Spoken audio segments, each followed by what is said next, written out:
Hey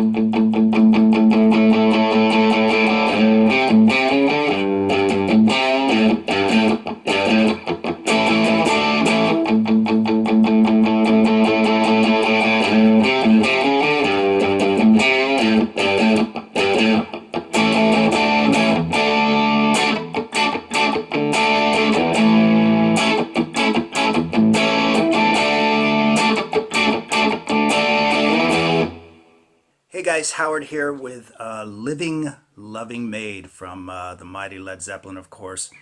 Apparently one of Jimmy Page's least favorite songs. I don't know, I like the tune, I think it's really cool. Anyway, he played this on an electric 12 string. I don't have an electric 12 string, a lot of people don't. And word is he either played it on his Vox or he played it on his Fender. I'm guessing that he probably played it on the Fender, which he was kind of favoring around the time of Zeppelin, Zeppelin 2.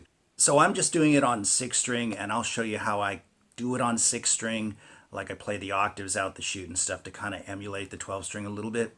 And I'll also talk about the solo as well. So here we go.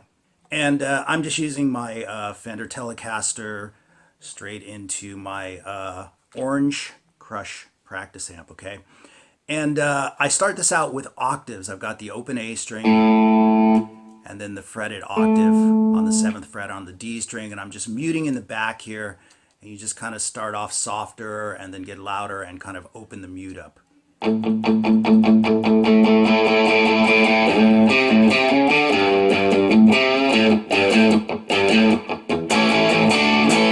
All right, so after you've ridden the octaves,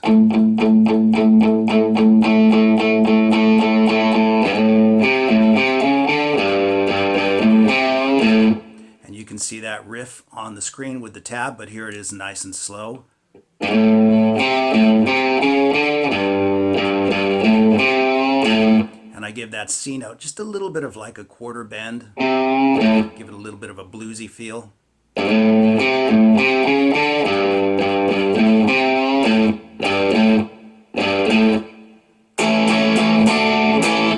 And I'm using the full-on bar chords for that, a full A major to a D and back. Once again, I think playing it like that, he may have played it that way himself, in fact, but playing it like that gives you the bigger sounding chords that also the 12 string has a tendency to provide, okay?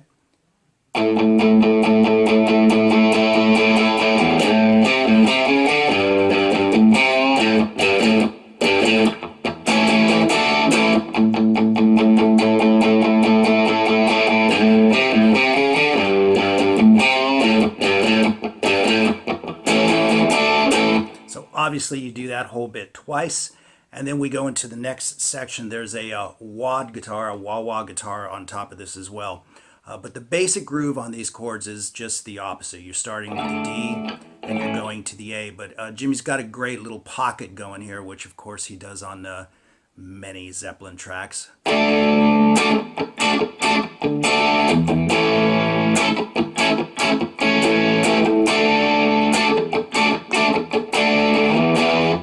So what I'm doing there, I'm really into rhythmic articulation. I think it really makes a song sing, so to speak. So I've got this. That's basically where the attacks are. We've got down, down, up, up, up, down, okay?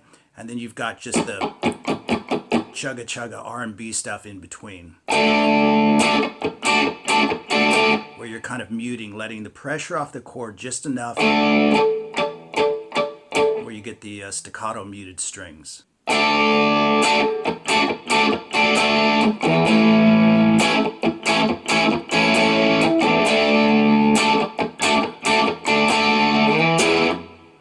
And then you stop it on an E chord, so we've got D, A, D, E.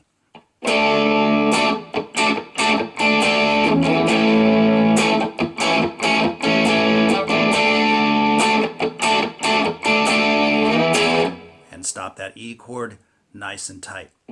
Now on top of that, he's got a wah-wah guitar where he's just playing these, sliding off of the chords.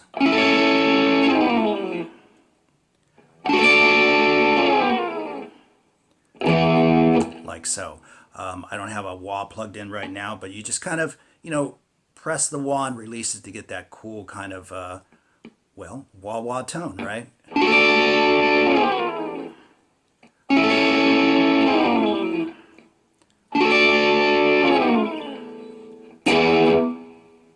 And then once you've landed that E chord, you stay there and you start building off of the E chord as opposed to the A octaves that he started the song out with.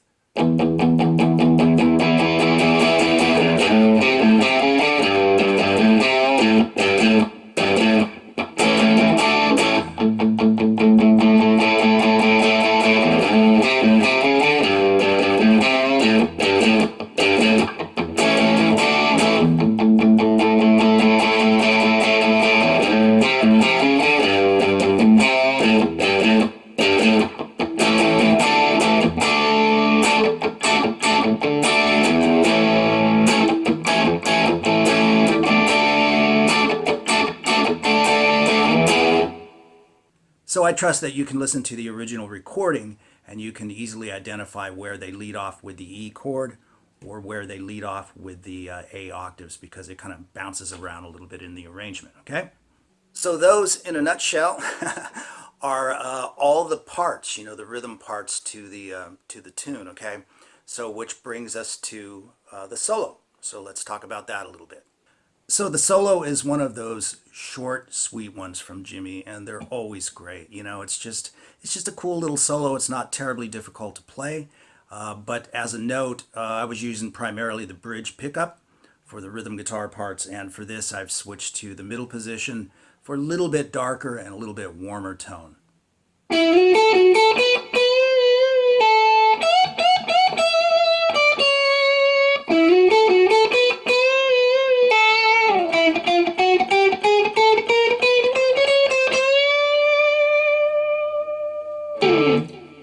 So the solo, for the most part, is pretty easy to play. That last chromatic line that he plays, just kind of staccato up the fretboard, gets a little bit weird toward the end, a little wiggly at the end, so I'll try to make that as clear as possible, okay? So here it is, nice and slow, and hopefully the tab will guide you through it.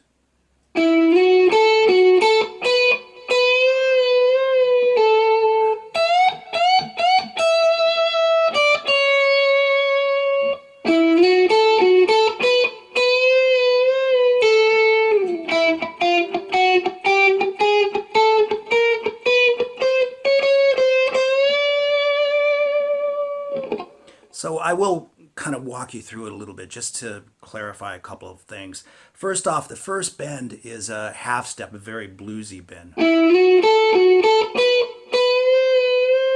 you want to make sure you don't go too far on that bend. So once he starts that first bend, he doesn't pick again until he moves to the first E string. So you want to make sure you play it like so.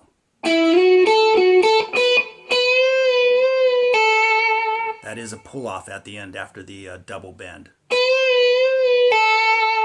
And then we move to the E string, the first E string, and this is a step and a half bend. And then you pick the two notes from 10 to 9. Come back and play the first lick again. Just as you did before. And then we start the chromatic run.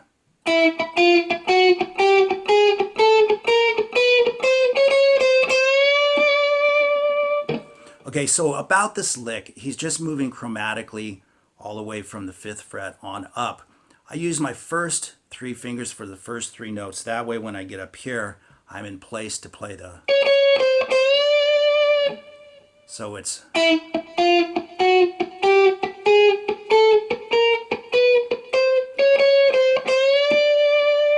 Now what I'm doing there is you're playing the fretted string, and as you move, you let the muted string, muting with your left finger now.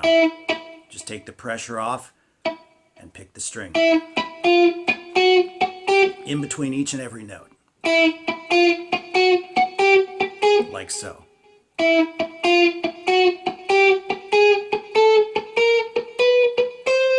All the way up to the 13th fret. Now when you get to the 13th fret, jump to the 14th and go.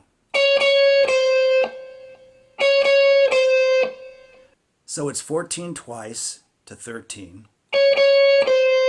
And then from 13, a full step bend, kind of lazily and cool with a vibrato at the end.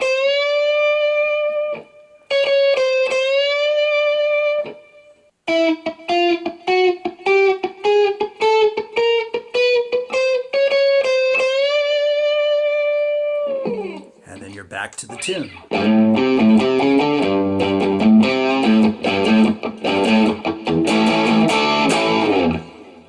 So once again, be sure to reference the original recording for the actual arrangement, but that is all the guitar parts.